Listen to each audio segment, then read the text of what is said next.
Ryan Cole had spent 6 months getting ready for the interview that might finally turn his career around. But on his way to Meridian Dynamics, he pulled over to help a woman stranded in a downpour, showed up late, and was treated like a man who couldn't handle his own responsibilities. Inside the interview room, Diane Marshall looked at him with barely concealed disdain and called him a single father who clearly hadn't figured out how to keep his priorities in order. Ryan was sure the opportunity had already slipped through his fingers. Then the door opened. The woman he'd helped on the side of the road walked in, took off her coat, sat down at the head of the table, and said one sentence that changed everything. "Keep going," she said. "I want to hear how he answers."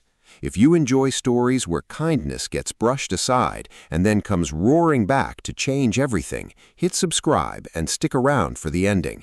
At 6:20 that morning, Ryan was already up, going over his notes for the third time. He'd been unemployed for close to 4 months, ever since the logistics firm where he'd worked for 9 years restructured its operations division and cut his job along with dozens of others. The interview at Meridian Dynamics wasn't just another opportunity. It was, as far as he could tell, the first genuine shot he'd had in months at getting his career back on the path he'd spent his entire adult life building. He'd spent weeks studying the company, poring over quarterly filings, distribution reports, and public comments from its leadership team, until he understood the business better than some people who actually worked there.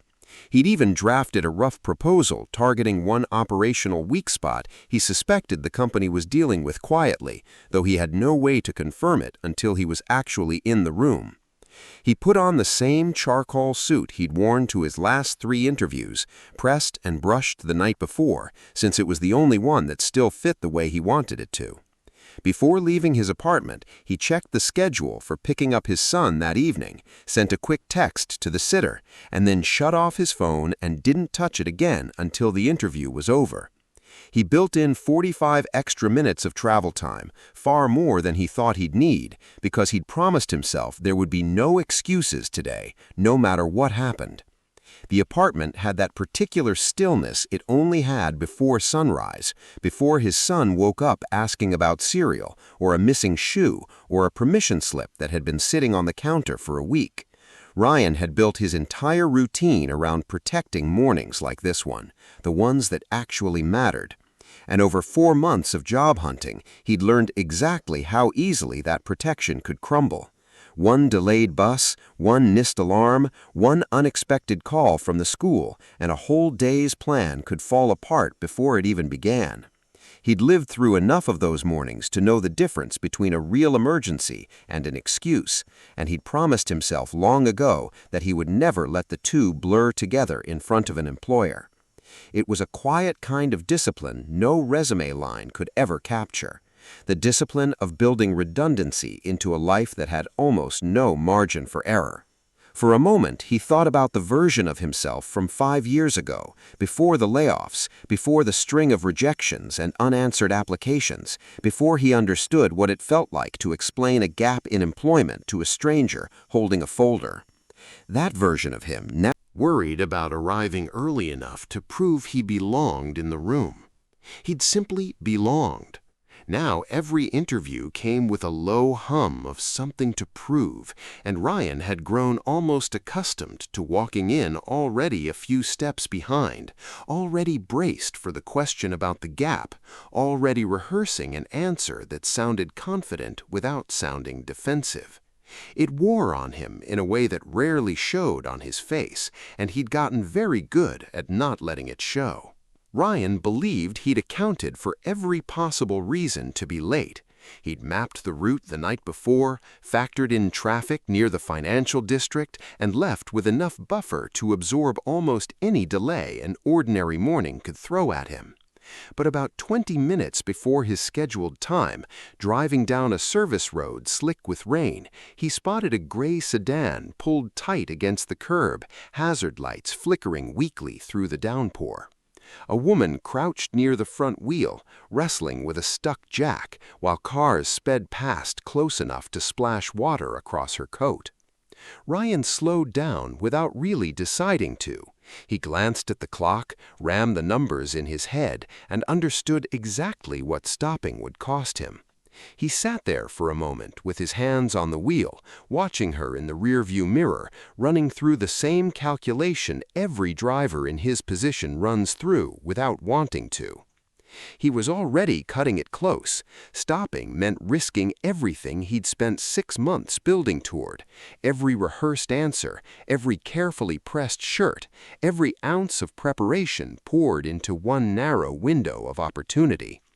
But he also knew exactly what it looked like to stand on the shoulder of a busy road while people drove past pretending not to see, because he'd been on the other side of that moment himself, back when his car had broken down outside a grocery store with his son buckled into the back seat and nobody had stopped for almost 20 minutes. He remembered exactly how that felt. He pulled over anyway. The woman was Sarah Bennett, though Ryan had no idea who she was and no reason to ask. Her tire had blown after she ran over a piece of metal debris in the gutter, and the spare in her trunk was underinflated enough to make the jack wobble on the wet pavement. Her phone was nearly dead, and the roadside service she'd called quoted a wait long enough to derail her entire morning. Ryan offered to help before she even asked.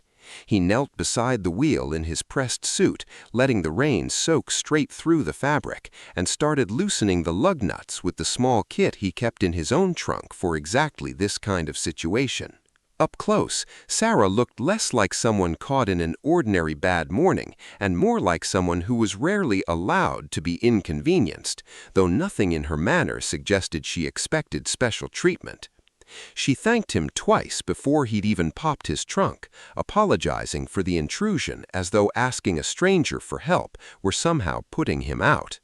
Ryan waved it off and crouched by the flat tire, checking the angle of the jack before touching anything, the same careful habit he'd carried through 20 years of operations work.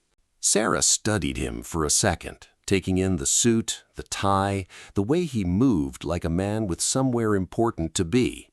She asked if he was on his way to work. He told her he had an important appointment.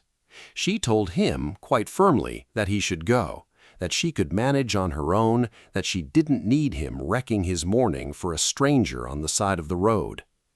Ryan looked at the unsteady jack, the slick pavement, the rain that was only getting heavier, and stayed anyway. There was nothing dramatic about it. No speech, no performance, just a man who knew how to change a tire and didn't feel right leaving someone to struggle through it alone in weather like this. Sarah asked why he'd risk being late for something that clearly mattered to him. Ryan answered simply that an interview could always be explained, but a bad decision was much harder to undo. He never mentioned the company. She never asked what he did for a living. And in the small, strange privacy of that roadside encounter, neither of them learned much about the other beyond a first name and the way each of them carried pressure. It took roughly 12 minutes to finish the job, swapping the shredded tire, tightening the spare, lowering the jack, checking that everything was seated properly. When it was done, Sarah asked for his number so she could thank him properly later, maybe send something. Maybe repay the favor somehow. Ryan waved it off, told her she didn't owe him a thing, and got back in his car before the conversation could go any further. The moment he checked the time, his expression changed. He called the recruiting line at Meridian Dynamics, explained as calmly as he could that he'd run into an unexpected situation on the road and was on his way, and asked if they could hold his slot a few extra minutes. No one picked up. He left a voicemail instead, his voice steady despite the tightness building in his chest, and merged back into traffic with his knuckles white on the wheel. Ryan arrived at the Meridian Dynamics building 11 minutes past his scheduled time. He crossed the lobby at a near run, his shoes squeaking against the polished floor, with no idea that the woman he'd just helped on the roadside was heading toward the very same building only a few minutes behind him. At the front desk, the receptionist glanced at the clock, then at her screen, and noted that his appointment window had technically closed. Ryan explained calmly what had happened and mentioned that he'd called ahead. But before the receptionist could respond, Diane Marshall happened to be crossing the lobby with her assistant a step behind her. She recognized immediately that Ryan was the final candidate scheduled that morning, and rather than asking what had held him up, she checked her watch and started talking before he'd finished a full sentence. "A candidate for a director position who can't manage his own schedule?" she said, glancing at her assistant as though the comment were meant for an audience rather than for Ryan himself. Ryan apologized without unloading every detail of the morning, choosing brevity over explanation. Diane told him plainly that at this level of the company, they didn't hire Explanations. She flipped through the folder her assistant handed her, scanned his resume, and paused on the employment gap, along with an HR note referencing a past request for flexible scheduling tied to family responsibilities. She asked, almost too casually, whether he was still raising a child alone. Ryan confirmed it without elaborating. Diane offered a thin, controlled smile and said that must make his schedule complicated already, which made this particular morning all the more concerning. It was a small remark, delivered lightly, but it did exactly what it was meant to do. It turned the fact that Ryan was a single parent into evidence against his competence, folding his personal life into a mark against his professional judgment before he'd even taken a seat. Diane mentioned, almost as an afterthought, that the candidate before him had shown up 25 minutes early. She called it executive discipline, the kind of quality Meridian Dynamics expected from someone being considered for a director role. Ryan didn't raise his voice or push back. He simply asked for 10 minutes in the room and told her he'd let his work speak for itself. Diane looked ready to scrap the interview entirely, but Mark Douglas, the chief financial officer standing nearby, pointed out that Ryan had made the effort to show up and that the process deserved to run its course. Diane agreed, reluctantly, and gestured toward the conference room down the hall. Ryan walked into that room already feeling like a verdict had been reached before a single question was asked. He took the seat he was offered, set his folder down with deliberate care, and reminded himself of something his old operations director used to say during the worst weeks of a supply chain crisis, back when half the warehouse floor seemed to be on fire at once. Control what you can control. He couldn't control the traffic, the rain, the stranded car, or the impression already forming in Diane Marshall's mind before he'd said a word about his qualifications. What he could control was how he answered the next hour of questions. So he decided, quietly, to let his answers do whatever convincing needed doing. It wasn't quite confidence, it was closer to the particular calm that comes from having very little left to lose and choosing to spend what remained on doing the work well instead of proving a point. The interview that followed seemed built, intentionally or not, to make Ryan fail. Diane kept steering the conversation to favor the other finalist, a younger candidate named Tyler Brooks, whose polished resume and family connections had clearly opened doors Ryan's hadn't. Tyler had been asked about growth strategy, leadership philosophy, and his 5-year vision for the company, questions designed to showcase confidence and vocabulary rather than substance. When it was Ryan's turn, the questions took a very different shape. Diane asked whether he could work late nights on short notice. She asked who'd take priority if his son needed him during a critical deadline. She asked whether the gap in his employment had dulled his instincts. And she asked more than once why Meridian should choose someone who seemed to be trying to re-enter the workforce over someone already at the top of his game. At one point, Diane asked directly whether a single father could realistically be flexible enough for a leadership role at this level. Ryan answered without hesitation that someone who'd learned to manage real responsibility was usually more flexible, not less, because he'd already spent years solving problems that couldn't wait for a convenient moment. Diane didn't seem satisfied and moved on quickly, as though the answer hadn't landed the way she wanted. There was a particular kind of person Diane had spent her whole career surrounded by, the kind who showed up to every meeting with an assistant carrying their bags, whose family names opened doors before a single accomplishment made it onto a resume, who'd never had to explain a gap in employment because their families never allowed a gap to exist in the first place. Diane herself had followed that exact path, moving from a well-known university straight into a family friends firm, then into Meridian Dynamics through a recommendation rather than a competitive search.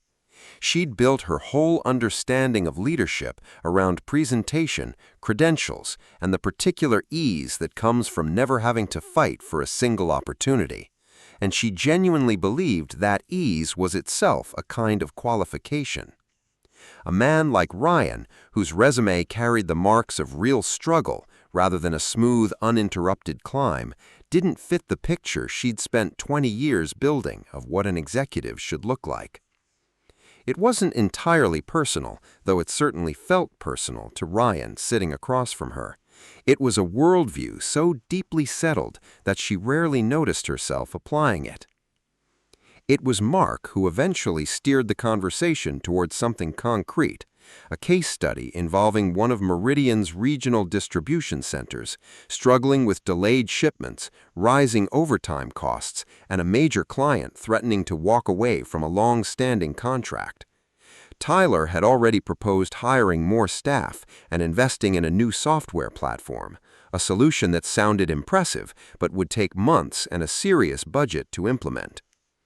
Ryan studied the numbers Mark handed him and noticed something different almost right away. The real problem wasn't a shortage of people, it was a conflict in the truck scheduling and shift handoff process that left workers idle during slow windows and overwhelmed during peak ones. He pointed out 3 specific time blocks where the bottlenecks were happening, noted that staffing during the slower windows was actually excessive, and calculated that the approval process for outbound shipments was adding an average of 47 minutes per load. Mark leaned forward, visibly interested for the first time all morning. Diane cut in immediately, insisting Meridian didn't need a supervisor's fix for a director's role. Ryan answered calmly that a director should never be so removed from operations that he couldn't see where the company was losing money in plain sight. He walked Mark through the reasoning step by step, sketching a rough diagram on the back of the case study printout, showing how the shift handoff created a 15-minute dead zone twice a day where drivers sat waiting on paperwork that could easily be processed ahead of time. He explained that the software Tyler had proposed might eventually help somewhere down the line, but it would take months to implement and wouldn't fix the underlying scheduling conflict on its own, since the problem lived in a set of habits and approval chains rather than a shortage of digital tools. Mark asked a handful of follow-up questions, sharper now, testing whether the idea would hold up under scrutiny, and Ryan answered each one without hesitation, drawing on years of watching similar problems play out on warehouse floors he'd personally managed. Watch the exchange with her arms folded, her earlier confidence visibly cooling as the conversation drifted away from polish and toward substance.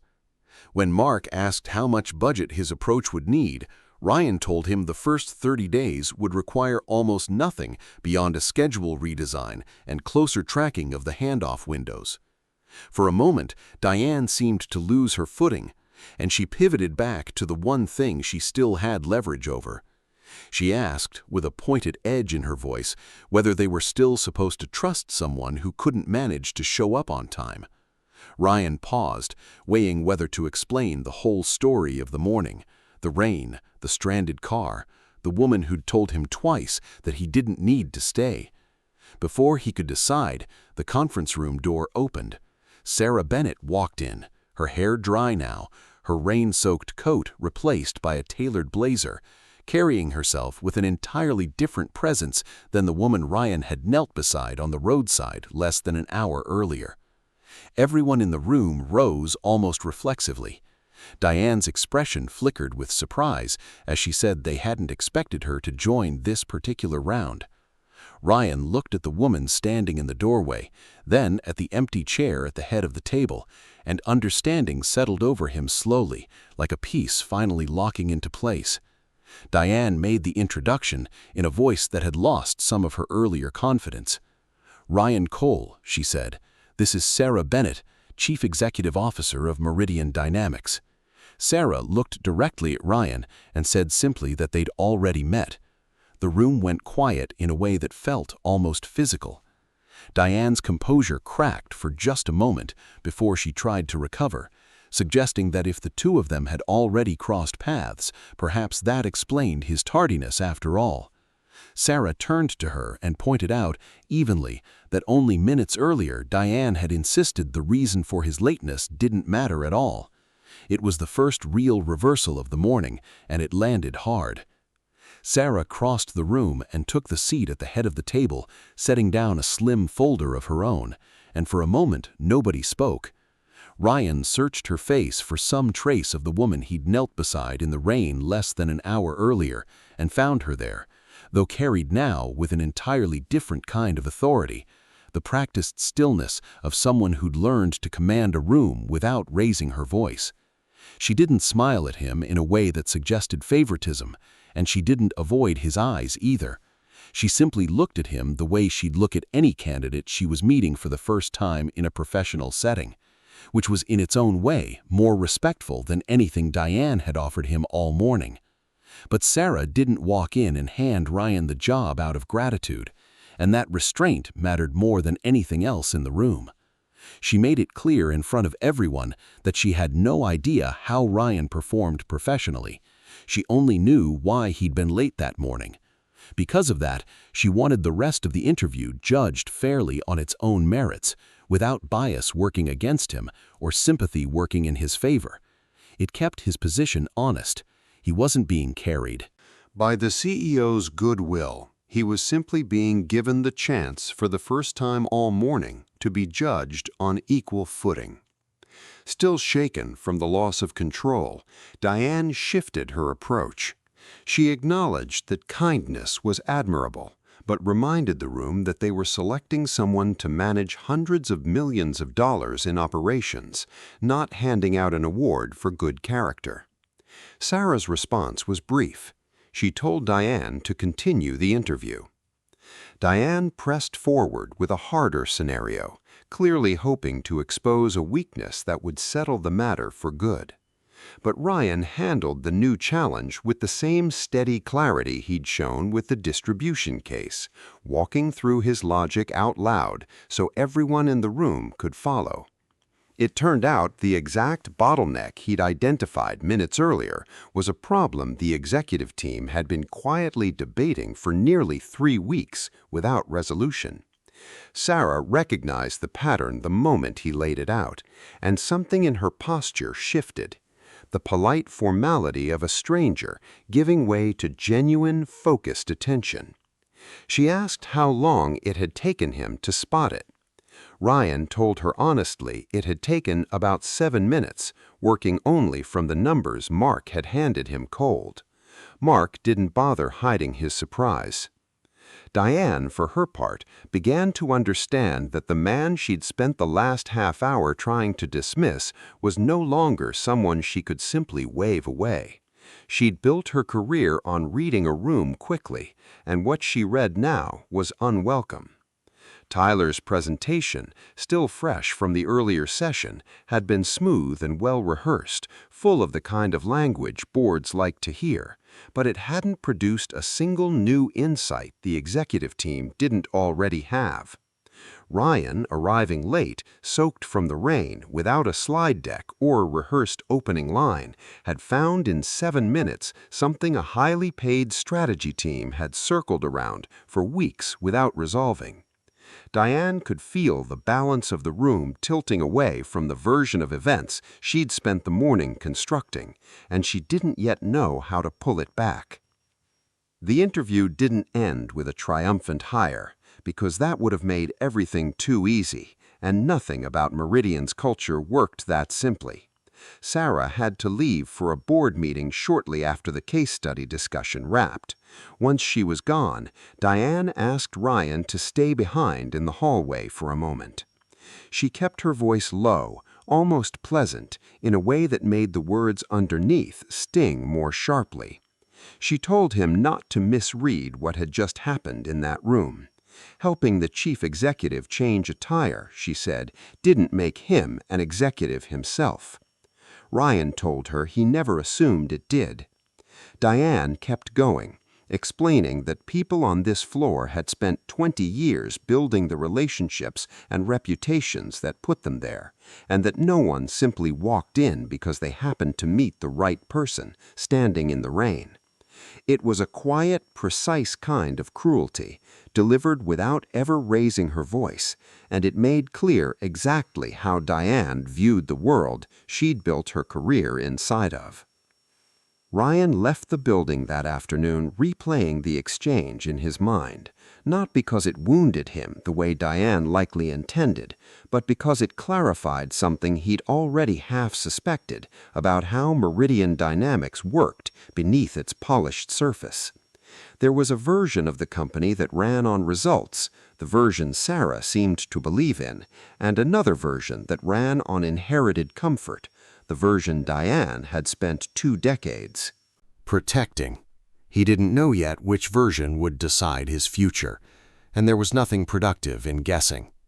He picked up his son that evening, listened to a long, meandering story about a science project involving baking soda and vinegar, and didn't mention the interview at all. 2 days later, Ryan got an email saying Meridian Dynamics had decided to move forward with another candidate. Tyler Brooks had gotten the position. Ryan was disappointed, but he didn't call Sarah, didn't remind her of the favor, didn't try to use a rainy morning on the side of the road as leverage for a job he hadn't yet earned on his own terms. He sent a short, gracious note thanking the hiring committee for their time and closed the door on the matter, at least outwardly. That restraint, more than anything he'd said in the interview itself, was the thing that eventually caught Sarah's attention. Diane believed she'd won cleanly. Behind the scenes, she'd quietly influenced the scoring that determined the outcome, lowering Ryan's leadership marks, inflating a category labeled availability risk, and treating his role as a single parent as a legitimate reason to question his long-term commitment to the position.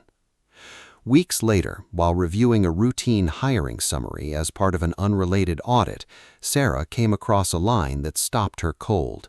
It read, "The candidate showed limited executive availability due to single-parent obligations." She asked HR who had written it. No one in the room seemed eager to answer. When she pulled the approval trail, the final signature belonged to Diane Marshall. Sarah didn't act on impulse or overturn the decision on emotion alone, because a reversal built on sentiment wouldn't have held up against the very culture she was trying to fix.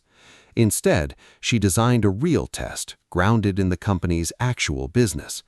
Meridian Dynamics had a major client, Cascade Freight Systems, threatening to pull a contract worth tens of millions of dollars over persistent delivery failures at one of the regional hubs. Sarah asked both Tyler and Ryan to prepare independent proposals and present them at a formal review with the client in the room. Diane objected immediately, pointing out that Ryan had already been passed over for the position. Sarah told her evenly that in that case she had nothing to worry about. Ryan was surprised to be contacted again and asked directly whether this had anything to do with the morning on the roadside.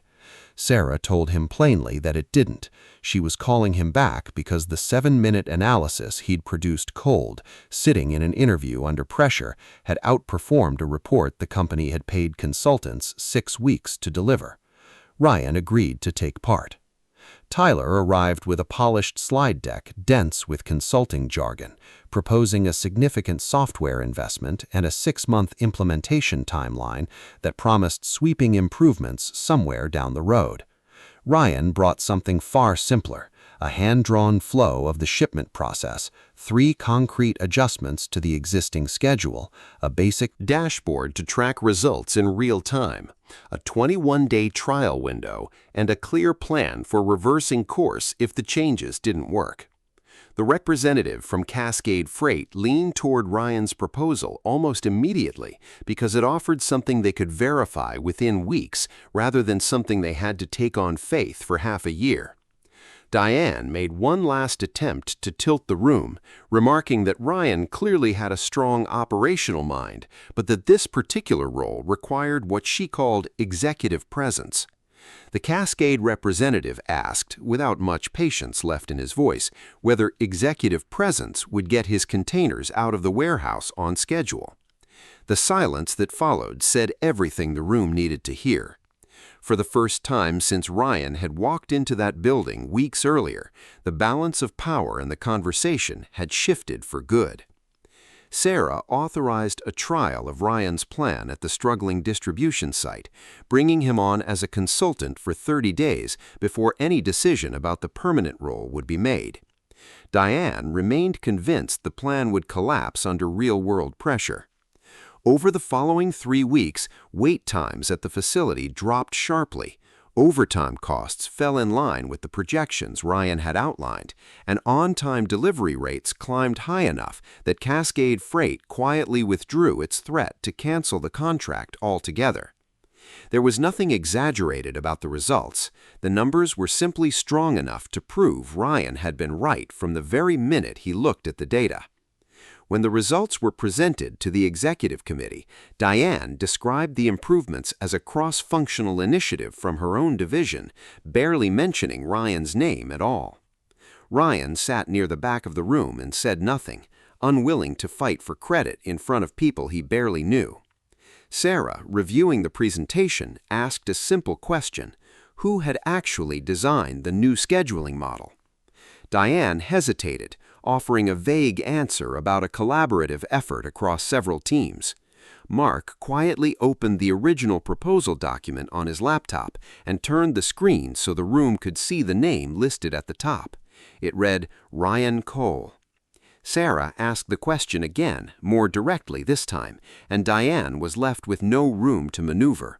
She admitted in front of the entire committee that the plan had come from Ryan. Sarah turned to him and said the person who built the plan should be the one presenting its results. Ryan rose from his seat, and for the first time Diane was forced to sit and listen while the man she'd once dismissed as someone who didn't belong on that floor walked the executive committee through exactly how he'd fixed a problem that had cost the company money for months. The final turn in the story wasn't only about Ryan earning the position, it was about what happened when Diane's own methods were turned back on her.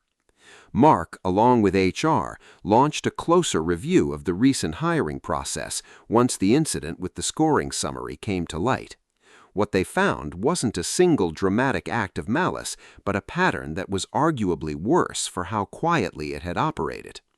Tyler, it turned out, had prior business ties to the Marshall family that had never been properly disclosed. Ryan's interview scores had been adjusted downward after the fact without documented justification.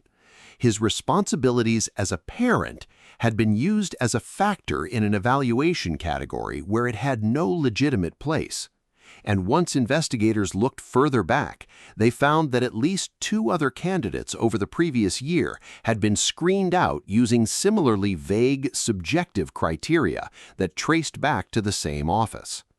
Mark, who'd watched the entire arc unfold from his seat on the finance side of the table, later admitted to Sarah that he'd noticed something off during the original interview, but hadn't trusted his own instincts enough to say anything at the time.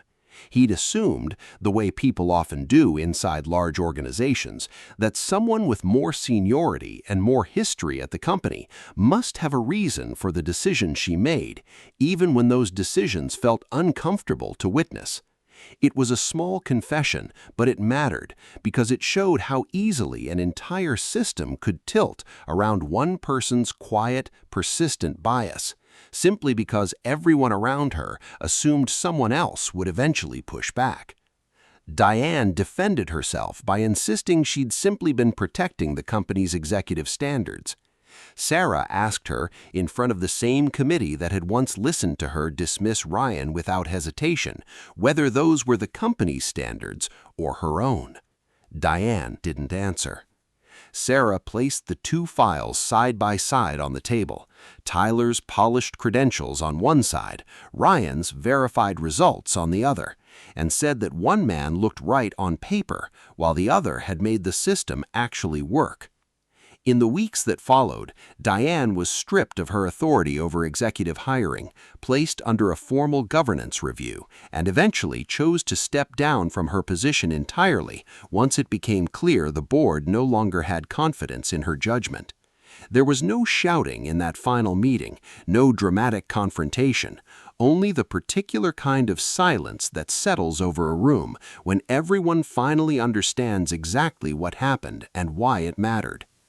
Tyler, for his part, wasn't stripped of every opportunity at Meridian Dynamics, since the review found no evidence he'd orchestrated any part of the scoring manipulation. He kept a position within the strategy division, though a considerably smaller one than the role he'd originally been offered. To his credit, he approached Ryan directly a few weeks later to acknowledge, somewhat awkwardly, that the process hadn't been fair to either of them in different ways. Ryan appreciated the gesture more than he expected to, and the two men settled into a working relationship that was professional, if never particularly close, built on the kind of mutual respect that comes from having survived the same flawed system and landed on opposite sides of it. Sarah eventually called Ryan into her office, a scene that mirrored almost exactly the moment weeks earlier when he'd walked into Meridian Dynamics believing his opportunity had already slipped away. This time, it was the chief executive who'd been waiting for him. She offered him the position of Director of Strategic Operations, and she was careful to explain precisely why. It wasn't because of the tire he'd changed in the rain. It wasn't because he was raising a child on his own. It was because he'd noticed problems other people had walked past for months. Because he'd never once tried to trade on his relationship with her for an advantage. Because he'd stayed composed while being underestimated in a room full of people who should have known better. And because the results of his work, tested under real pressure, had spoken for themselves without needing anyone's help. Ryan took a moment before answering, not out of hesitation about the offer itself, but because he wanted to say something true rather than something that simply sounded grateful. He told Sarah that he'd spent 4 months walking into rooms where his employment gap and his responsibilities at home were treated as liabilities before anyone bothered to ask what he could actually do, and that this was the first time in a long while he'd felt like the work itself had been allowed to speak first. Sarah told him that was exactly the kind of company she was trying to build, one where results weren't filtered through who a person's family knew or how smoothly they could deliver a rehearsed answer, and that his interview, as chaotic as it had been, had ended up testing exactly the qualities that mattered most. Ryan asked her one question before accepting. He wanted to know what would have happened if he'd never stopped that morning. Sarah considered it for a moment and told him he probably would have arrived on time. Then, after a pause, she added that she wasn't sure they had ever truly understood who he was. In the months that followed, Ryan settled into the rhythm of the new role, learning the wider architecture of the company beyond the single distribution site that had first proven his instincts right. He kept the same habits that had gotten him there, arriving early whenever possible, listening more than he spoke in meetings he was still new to, and treating every problem on the floor as something worth understanding firsthand rather than managing entirely from a spreadsheet. His son, for his part, remained mostly unaware of how close the whole opportunity had come to slipping away, knowing only that his father seemed a little less tired in the evenings and a little more willing to laugh at the same worn jokes about baking soda volcanoes. Weeks later, Ryan walked through the Meridian lobby on an ordinary morning. A young job candidate rushed through the doors, visibly flustered, apologizing to the front desk for arriving late. The receptionist began preparing to turn him away. Ryan stopped, asked the young man if he'd called ahead to explain the delay. When the answer came back yes, Ryan simply said they should hear him out before deciding who he was. He didn't mention Sarah. He didn't deliver a long speech about second chances. He simply walked on, having quietly changed, in his own small way, the very culture that once looked at him with contempt. Ryan Cole arrived late to the most important interview of his life. But sometimes what reveals whether a person deserves the seat at the table isn't whether they walk into the room on time. It's whether they're willing to stop for someone else when no one is watching.